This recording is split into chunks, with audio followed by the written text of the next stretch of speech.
Hi friends, அஸ்ஸலாமு அலைக்கும். கடையில் வாங்கக்கூடிய நெய் கடலை எப்படி செய்கிறதுன்னு பார்க்கலாமா? கடலைப்பருப்பு எடுத்து ஓவர் நைட் கழுகி நல்லா ஊற வச்சுக்கலாம். தண்ணி நல்லா வடிகட்டி எடுத்து ஒரு காட்டன் கிளாத் எடுத்து அதில் நம்ம காய வச்சுக்கலாம். 15 நிமிஷத்துலேருந்து 20 நிமிஷம் வரையும் நல்லா ஃபேன் காற்றுலேயே நல்லா காஞ்சு கிடைக்கணும்.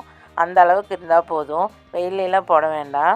நல்லா காஞ்சு கிடச்சிடும். ஒரு பொட்டு தண்ணி இல்லாமல் கிடைக்கணும். இந்த மாதிரி கையில் எடுத்து பார்த்தோம்னா ட்ரையாக இருக்கணும். அப்போ தான் பொரிக்கிறதுக்கு கரெக்டாக இருக்கும். எண்ணெய் காய வச்சு நம்ம இப்போ பொரிச்சு எடுத்துகிட்டு வந்துடலாம். எண்ணெய் வந்து நல்லா பூரிக்கு காய வைக்கிற மாதிரி நல்லா காயணும். அப்போ தான் பொரியறதுக்கு நல்லாயிருக்கும். எல்லா பருப்பையும் ஒட்டுக்கா போடாமல் கொஞ்சம் கொஞ்சமாக போட்டு பொரிச்சு எடுத்துக்கலாம். ஃபஸ்ட்டே நம்ம நிறையா போடும் போது நல்லா எண்ணெயெல்லாம் பொங்கி வந்துடும்.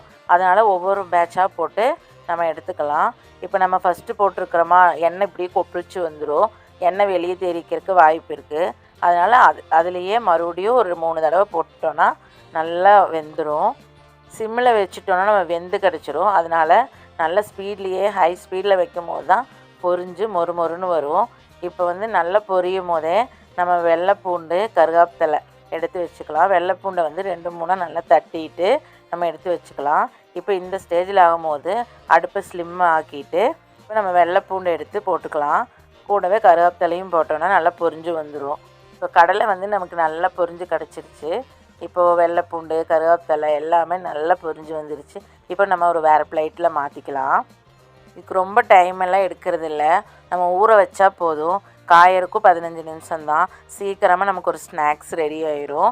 இப்போ வந்து நம்ம நல்லா எண்ணெயெல்லாம் நல்லா ஒரு ட்ரை ஆனதுக்கு அப்புறமா ஒரு பெரிய பவுலில் மாற்றிட்டு தேவையான பொருளெல்லாம் நம்ம சேர்த்திக்கலாம். தேவையான அளவு உப்பு, காரத்துக்கு மிளகா பொடி, கொஞ்சோண்டு மஞ்சள் பொடி, பெப்பர் பொடி, பெருங்காய பொடி கண்டிப்பாக போடணும். பருப்புங்கிறங்காட்டி கண்டிப்பாக நம்ம போட்டு தான் ஆகணும். வீட்லேயே மொறுன்னு ஸ்நாக்ஸ் ரெடி ஆயிடுச்சு. நெய் கடலை செஞ்சு பார்த்து எப்படி இருக்குன்னு கமெண்ட்டில் சொல்லுங்கள். பிடிச்சிருந்தா லைக் பண்ணிக்கோங்க.